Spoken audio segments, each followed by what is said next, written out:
Martin Robinson, what's 320 divided by 10? No, that's the division, isn't it? It is the division, but can you do it? 32. Yeah, that is some good division, but is the division good division? It is. It's long division. I'll tell you that much. It is. Like, what, you've level capped. How long has it taken you to do that long division? So I've been playing Division since it came out last Tuesday, and I have just hit level 30. It took me 35 hours, I think, to get to level cap. And yeah, there's a lot of game there, and obviously the game has only just begun. I've been doing the end game stuff for the past couple of days as well to kind of see how that's going. But yeah, this is a big video game. Yeah, the game's been out for like over a week now, and we're only just seeing the review now. This is because obviously, like, we've been waiting to see how the game actually plays on public servers rather than reviewing a game and then when it comes out it's broken. So, are you happy with how it's all been running now? It's out in the wild. Is it a smooth experience for you? Yeah, it's obviously it's an online game. We didn't get to play it until we played it alongside everyone else, basically from Tuesday onwards. And yeah, it's apart from a few minor hiccups which you'd kind of expect of a game like this in its early days, it has been a smooth experience. That is excellent, because Rainbow Six, when that launched, it was not a very smooth experience for an online game. So it's good that Ubisoft seem to have pulled their socks up a bit for this one. Their socks are knee high right now. Oh, that's my favourite way to wear socks as well. Yeah. No, not quite up to the thighs, but almost. just between the knees and the thighs. Yeah. Perfect height. Oh, we've gone off on one already. Yeah, sorry. Talking about what the game is ring. Yeah. Okay. So, all right. Well, I've seen quite a few people on Twitter talking about the leveling aspect, and some of them are finding that leveling aspect a bit tedious, including our very own Tom Phillips, who's normally quite at home grinding numbers in games like Destiny. But he seems to have been struggling a bit with the campaign and finding the motivation to kind of level up. Have you? How's that mirror with your experience? Have you enjoyed the progression? It takes time, but because I think it's got weird expectations around it. I think some people are approaching it like it's Destiny. It's not like Destiny. That's a useful comparison in some ways, because if it is a shooting game that wants you to play with your friends and that gives you loot, and ultimately by the end of it you're like basically chasing exotic items. But beyond that, it's very different. And if you play it like Destiny, a lot of people complained about Destiny that you just kind of rush through everything in about 6-7 hours. Yeah, that's not a problem here at all. There's a lot of video game here, and you can play this solo as well. I think it's easy. You don't need to have a group of friends playing with you. And you can play it almost like it's just another Ubisoft open world game, and you can just go and just approach this huge map, do that kind of Ubisoft thing of going to safe houses, unlocking different missions, ticking off like this huge list of things to do. And if you play it like that, then I played like that basically for a long time, and I just kind of just walked through the leveling, just picked up a few side missions here and there, and then when it comes to the missions itself, the matchmaking in this is really, really good. Basically, I kind of promised myself I wouldn't compare it to Destiny too much, but I will, because like Destiny for some reason is really backwards about matchmaking you and everything. It won't matchmake you for some of the bigger things, whereas this, you can just drop into a team of randoms at any point really easily, whether like you're just doing free roam stuff, whether you're going into Dark Zone, which is a PvP area, or if you're just doing missions. It's so easy to kind of get match made of everything, and it's really, really useful. And it's just it makes it just a really straightforward experience. And so if you're kind of intimidated by it, thinking, oh, this is an online game, I don't particularly want to talk to people or like play with other people, you can play it solo basically, and you can even do the missions solo if you want to, and it's possible to do them because it kind of scales. Yeah. It's a better game if played with other people, and it's really good at getting you to play with other people. And it's a very, very good game when you're playing with friends and you're playing like high level stuff and engaging in that kind of tic-tacs and the RPG element of it.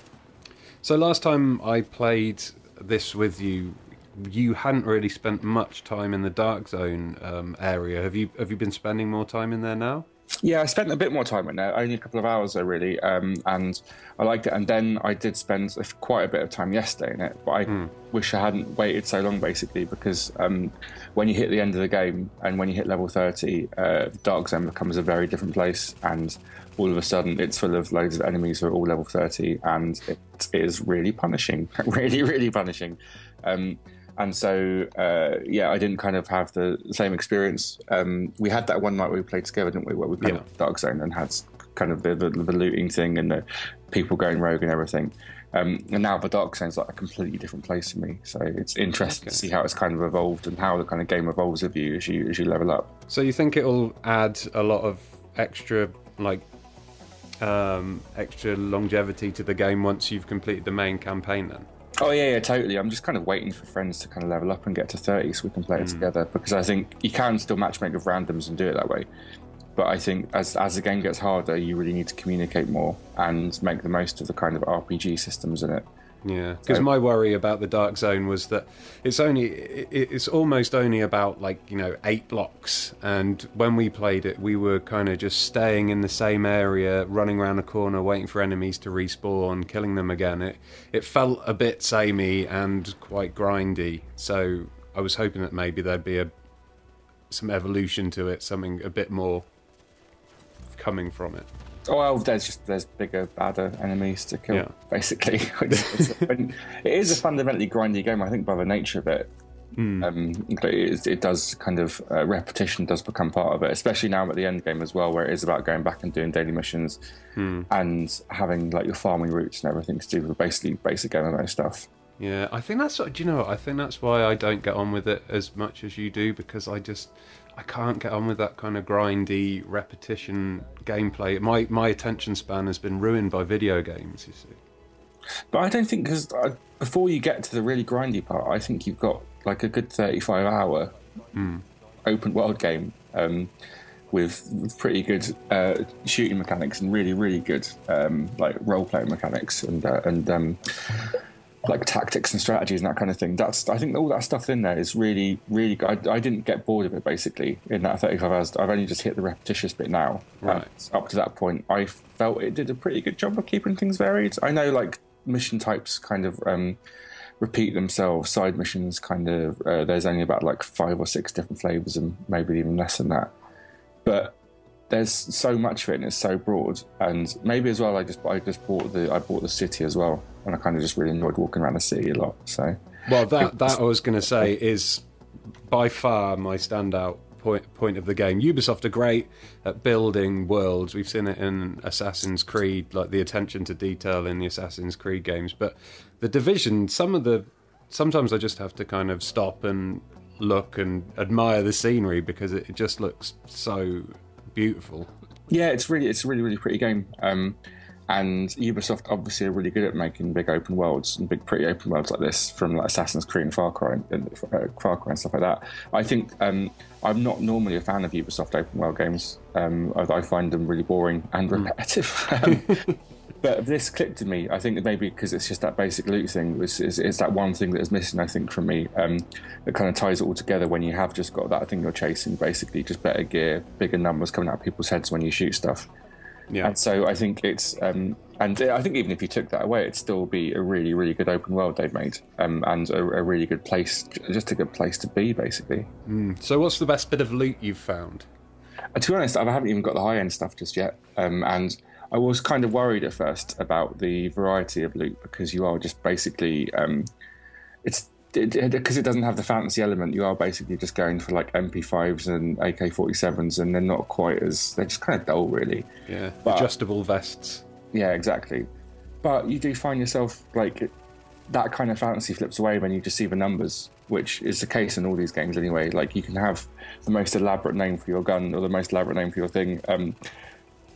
It doesn't really matter, though, because basically it is just all about a number. And so when you get a gun with a big number and like and you start shooting stuff and you see those numbers, and you just start seeing like 10,000, that nice big yellow crit number and 10,000 coming out of enemies' heads. It's really satisfying, really, really satisfying. And so I've got some guns of lovely numbers. I couldn't tell you their names, but I can tell you that they have nice big digits attached to them, which makes me smile. I guess then, what award are you giving the game, if any? I like it. I like it a lot. It's got a lot of problems. It is very quite rough around the edges. It doesn't have the fundamentals aren't as polished as maybe they should be, but there's so much to it, and a lot of that stuff is really good. I'm going to go with a recommended because I think it's a really ambitious game, and for the most part, Ubisoft Massive have delivered on that ambition.